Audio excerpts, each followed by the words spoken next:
एक राजा केरल के थे, उनका नाम धर्मात्मा था, धर्म के पूर्ण रक्षक। अन्य 4-5 राजाओं ने मिलकर चढ़ाई कर दी और उनको पता नहीं था। धार्मिक राजा थे, उनको पता नहीं था। और उनके संतान हुई थी, उस संतान का नाम रखा गया था चंद्रहास। पूरे राज्य में आनंद छाया हुआ था, आक्रमण चारों तरफ से हो गया और भगवान का भजन करने वाले थे। अब पराजित तो होना ही पड़ेगा, क्योंकि चारों तरफ से बैरी राजा हैं और पहले से सूचना होती तो तैयारी होती। अचानक आक्रमण, मारे गए, वो राजा मारे गए।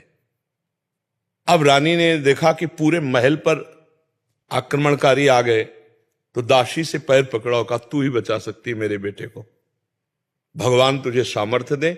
और महल में काट मार मचाए हुए थे कि कोई भी वंश का नहीं बचना चाहिए।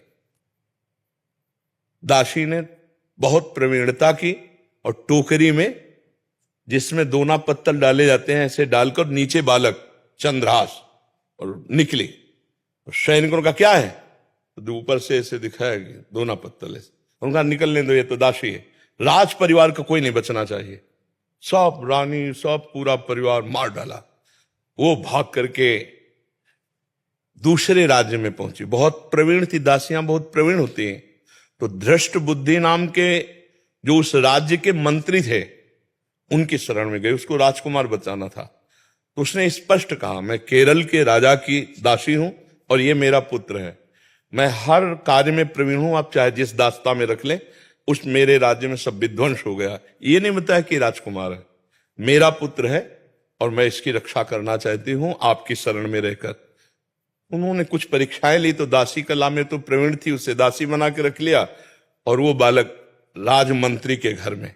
भगवान जिसकी रक्षा करते हैं, ध्यान से सुनते रहो, भगवान किस हालत में पहुंचा दिया कि बिल्कुल मिटिया मिट। अब देखो उनकी उन्नति। अब एक दिन दृष्ट बुद्धि की पुत्री थी, उसका नाम था विषया। वो उसका जन्मदिन उत्सव मना रहे थे, तो बड़े बड़े विद्वान सब आए हुए थे। तो पुत्री का हाथ दिखाया, तो विद्वानों ने ऐसे रेखा देखी और लड़के को देखा खेलते हुए, चंद्रहास जी को।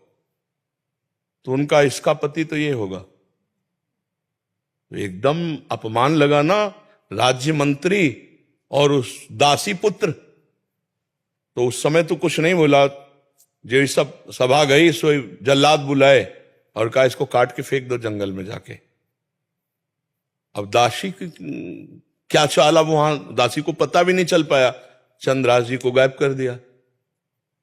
अब चंद्रहास जी को जंगल में ले गए और उनको देवर्षि नारद जी ने, जब यहां दासी पुत्र बनकर के रह रहे थे, तो एक छोटा सा शालिग्राम दिया था।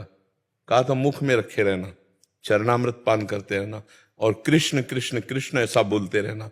जो भगवान का भजन करने वाले पिता थे, उसी के प्रभाव से देवर्षि नारद जी ने चंद्रहास जी को नाम का उपदेश किया। जब वो जल्लाद जंगल में ले गए, बोले, बेटा तुम्हें पता हम क्यों लाए? तो उनका, हमें तो पता नहीं।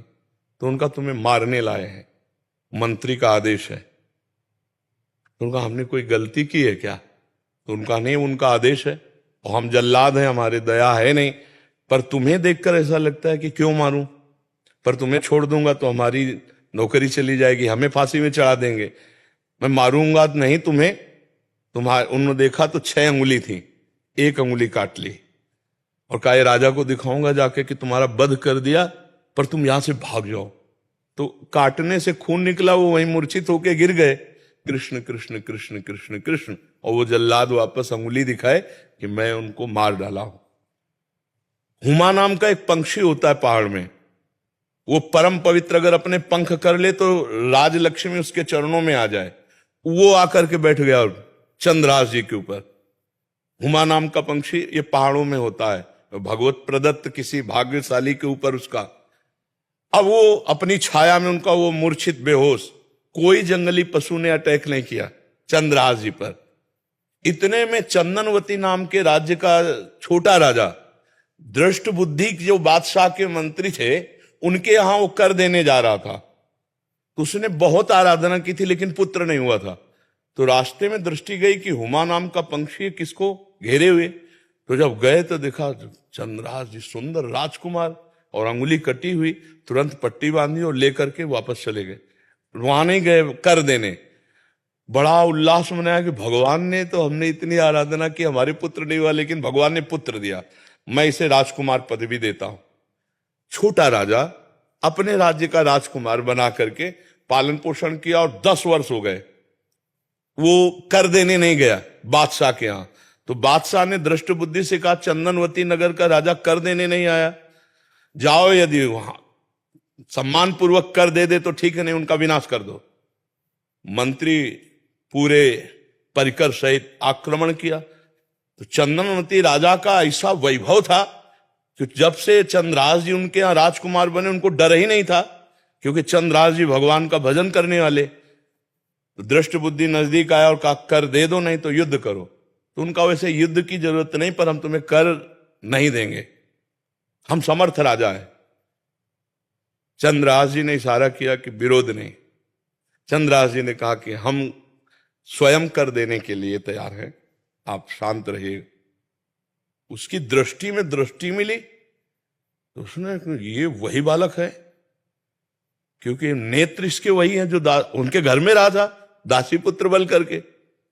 तो चंदनवती के नरेश से कहा कि तुमने इस बालक को कहां पाया? तो उन्होंने पूरी बात सुनाई। तो उन्होंने कहा, अरे फिर तो जो प्रारब्ध है वो होके रहेगा, ये मेरी बेटी का दूल्हा, अरे इसको मैं दूल्हा नहीं बनने दूंगा। उसने कहा, मैं कर माफ करता हूं, केवल तुम एक बार बादशाह के सामने जाओ, पहले तुम नगर में जाओगे हमारे घर, वहां तुम्हारा स्वागत होगा और इसके बाद तुम बादशाह के पास जाओगे। का स्वीकार है। राजा को मना लिया चंदनवती नरेश को कि महाराज आप चिंता मत कीजिए। और पहले था कि अगर पत्र लिख दिया जाए तो जिसके लिए लिखा जाता था, धर्म कहता था बीच में खोल के नहीं पढ़ना, उन्हीं के वध के लिए उन्हीं को पत्र लिखा। और उनके जो बेटे थे उनको लिखा कि बेटा, ये पुरुष जिसको मैं भेज रहा हूं, जाते ही विष दे दिया जाए, जाते ही भोजन में विष, हलाहल तुरंत मर जाना चाहिए।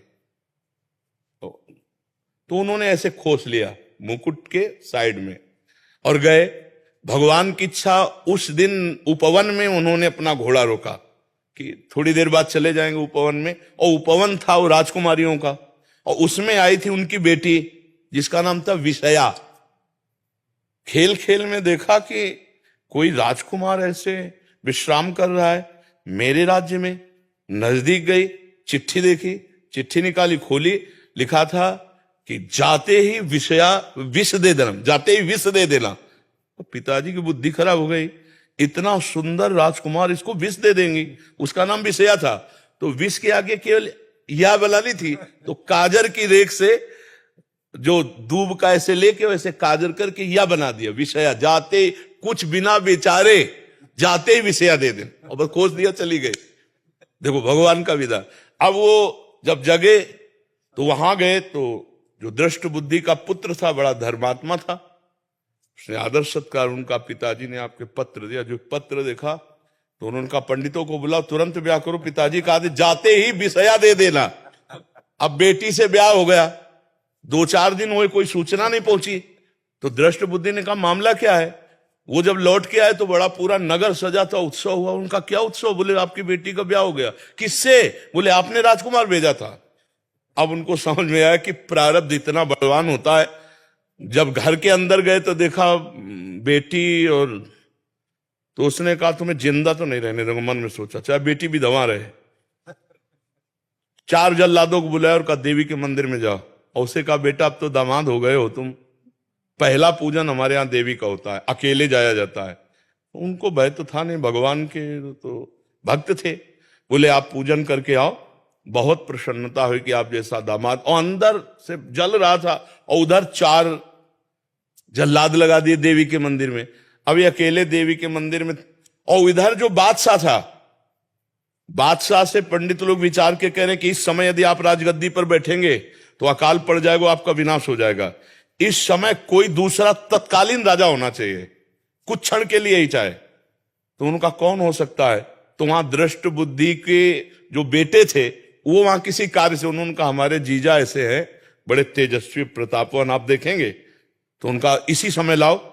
तो वो दौड़े पूछा कि कहाँ है, बोले देवी पूजन करने के बाहर से ही पता चला। वो दौड़ के गए और बोले देवी पूजा हम कर लेंगे, तुम जाओ, बादशाह बुला रहा है। अब ये जो मंदिर पहुंचे सो काट के फेंक दिए गए, और वो बादशाह के पास गए, बादशाह ने तत्काल ताज रख दिया। दृष्ट बुद्धि को बुलाया कि नए राजा के स्वागत के लिए आप आइए। अब वो तो बादशाह है, सामने जो ही पहुंचे तो दृष्ट बुद्धि कांप गए। इशारे से पूछा कि हमारे पुत्र कहां है, बोले देवी पूजन। अरे बोले वो तो मार डाला गया होगा, पता लगा तो मार डाला गया। तब वो जाको राखे साइया मार सके न कोई, बादशाह बना ना। अगर भगवान रक्षक, भगवान जिताने वाले तो कोई परास्त नहीं कर सकता। हर विधान उल्टा होता चला जाता है, और अगर भगवान से विमुख हो तो चाहे जितनी उन्नति हो उसका परिणाम कुछ नहीं होगा, या हम मर जाएंगे, सब छूट जाएगा। नाम भगवान का, वास्त्र भगवान का, वो उठाते हैं तो उठाते चले जाते हैं ना। तो कभी भी डिस्टर्ब नहीं होना चाहिए। ये बात कभी नहीं लानी चाहिए कि मैं शरीर छोड़ दूं किसी भी विषय में, हार जाए या किसानी में कोई व्यवधान या पढ़ाई में। अरे हम फिर जीतेंगे यार, संघर्ष ही जीवन है। उसके लिए थोड़ी है कि जीवन ही नष्ट कर दो, तो जीवन नष्ट करने के बाद वहां कोई विश्राम स्थल थोड़ी बना है, फिर भेज दिए जाएंगे नीची योनियों में। क्या क्या कष्ट होता है। आप देखो ना, ये मुर्गा मुर्गी बकरा बकरा जीवात्मा तो लोग कैसे जिंदा भूंज रहे हैं, कितना दया खत्म हो चुकी है, जिंदा भूंज रहे हैं, खा रहे हैं, शरीर बढ़ा रहे हैं, मरेंगे, नरक जाएंगे। तो हमें कोई मनुष्य जन्म मिला है, अब इतना भजन कर लेना है कि इससे नीचे न गिरे। अगर चांस मिले तो पुनः मनुष्य बने और धर्म पूर्वक अपने राष्ट्र की सेवा करें, समाज की सेवा करें, भगवान का भजन करके जीवन पवित्र बनावें।